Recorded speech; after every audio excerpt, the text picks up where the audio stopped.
Let's mic CM साहब। Let's mic CM साहब के साथ मैं शिवांगी। आज सुनिए देश के कुछ खास राज्यों के मुख्यमंत्रियों और पूर्व मुख्यमंत्रियों के एक्टिविटीज के बारे में। सबसे पहले पश्चिम बंगाल के मुख्यमंत्री शुभेंदु अधिकारी कोलकाता के परिवहन भवन में 50 पर्यावरण अनुकूल बसों के फ्लैग ऑफ समारोह में शामिल हुए। उन्होंने बताया कि इन बसों में 43 सीएनजी और 7 इलेक्ट्रिक वाहन शामिल हैं।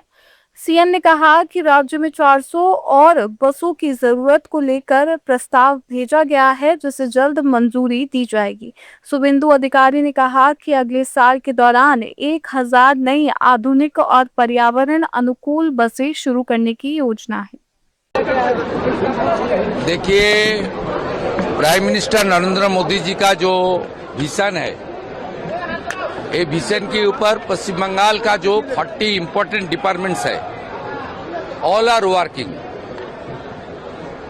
हमारा आज 50 बस जो हमारा एनवायरमेंट फ्रेंडली है, 43 सीएनजी, 7 इलेक्ट्रिक व्हीकल, इसका हम लोग आज उद्घाटन किया। श्रावण का महीना चल रहा है, बाबा महादेव का महीना, ये शुरुआत आज हम लोग किया है 50 बस, और अंडर प्रोसेस है।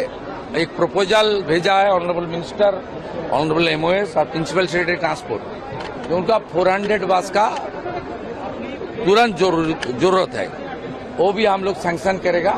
आने वाला 1 साल के अंदर 1000 नया बस जो एनवायरमेंट फ्रेंडली भी होगा और मॉडर्न जो फैसिलिटीज होता है। कोलकाता में पश्चिम बंगाल की पूर्व मुख्यमंत्री और तृणमूल कांग्रेस प्रमुख ममता बनर्जी ने सीजेपी के विरोध प्रदर्शन को अपना समर्थन देने की बात कही। उन्होंने कहा कि अगर जरूरत पड़ी तो वे खुद इस प्रदर्शन में शामिल होंगी। ममता बनर्जी ने कहा कि सीजेपी को उनकी पार्टी का समर्थन शुरुआत से मिलता रहा है और आगे भी जारी रहेगा। उन्होंने प्रदर्शनकारियों के मुद्दों के प्रति एकजुटता जताते हुए कहा कि उनकी आवाज को समर्थन मिलता रहेगा। দরকার হলে ককরোচের প্রোগ্রামে আমি নিজেও যাব, কারণ আমাদের সমর্থন প্রথম থেকেই ছিল, আছে এবং থাকবে।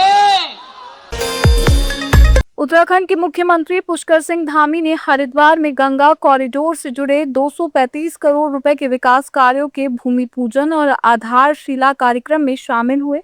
ये परियोजनाएं Uttarakhand investment and infrastructure development board के तहत संचालित की जा रही है। राज्य सरकार का उद्देश्य हरिद्वार आने वाले तीर्थयात्रियों के लिए सुविधाओं को बेहतर बनाना और क्षेत्र का समग्र विकास करना है। उत्तर प्रदेश के पूर्व मुख्यमंत्री अखिलेश यादव ने केंद्र सरकार पर युवाओं के मुद्दों को लेकर निशाना साधा। उन्होंने कहा कि नीट परीक्षा के दौरान सरकार की व्यवस्था फेल हुई थी और उत्तर प्रदेश में कई परीक्षाओं के पेपर लीक हुए हैं।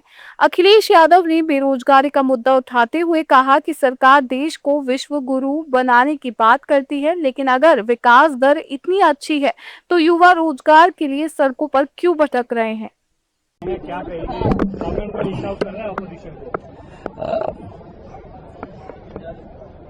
जो दिल्ली में हुआ है, आजादी के बाद जब हमारा देश आजाद हुआ था तब एक बार जश्न हुआ था यहाँ पर, और इस बार भारतीय जनता पार्टी के खिलाफ ये गुस्सा दिखाई दिया यहाँ पर, जहां सब कुछ इंतजाम सरकार का फेल हो गया।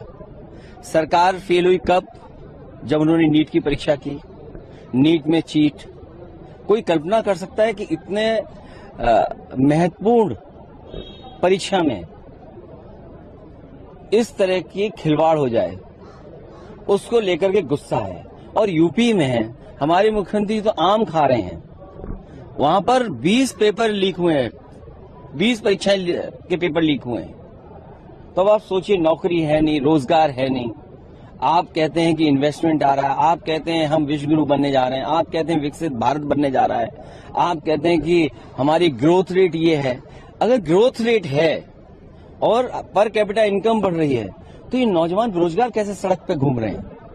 जो परीक्षा चाहते हैं, परीक्षा अच्छी हो, वो अपना भविष्य बनाना चाहते हैं, और मध्यम वर्ग के लोग हैं जिनका पूरा जीवन यापन नौकरी से है। उनके परिवार का एक बच्चा अगर कुछ बन जाएगा, डॉक्टर बन जाए, इंजीनियर बन जाए या नौकरी पर जाए, उनका परिवार उसी से चलता है। उन्हीं ने समर्थन किया था बीजेपी को।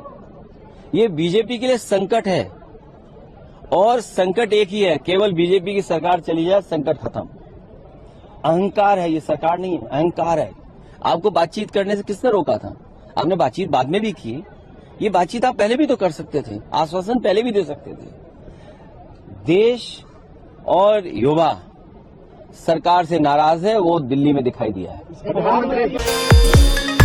पंजाब के मुख्यमंत्री भगवंत मान की अध्यक्षता में चंडीगढ़ में उनके आवास पर पंजाब कैबिनेट की बैठक आयोजित की गई। बैठक में राज्य से जुड़े विभिन्न महत्वपूर्ण मुद्दों पर चर्चा की गई।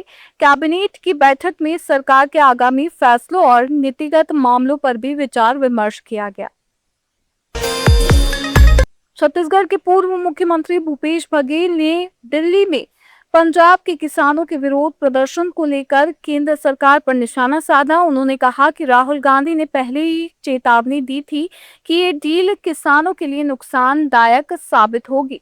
भूपेश बघेल ने आरोप लगाया कि सरकार अमेरिकी राष्ट्रपति डोनाल्ड ट्रंप के बयानों से सहमत होती जा रही है और किसानों के हितों से समझौता कर रही है।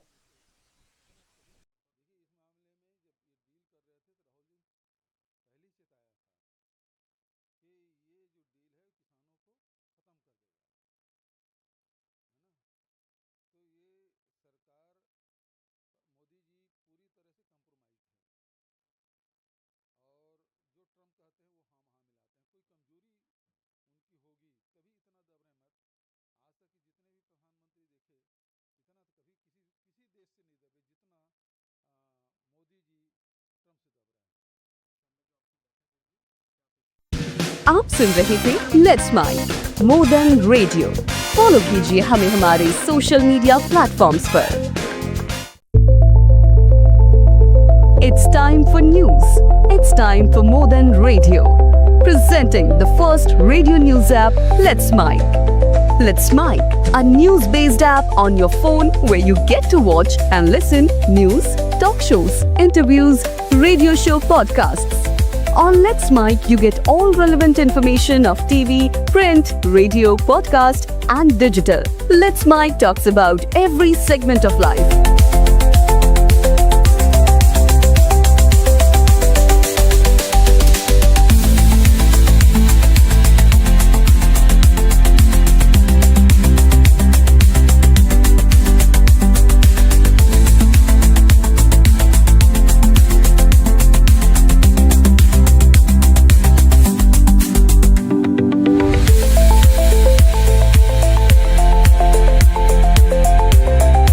Download the app now from Play Store. Available both on Android and iOS mobile phones. Follow us on YouTube, Instagram, Twitter, LinkedIn, Facebook, Telegram, WhatsApp, Snapchat. Let's talk, let's connect, and let's mic.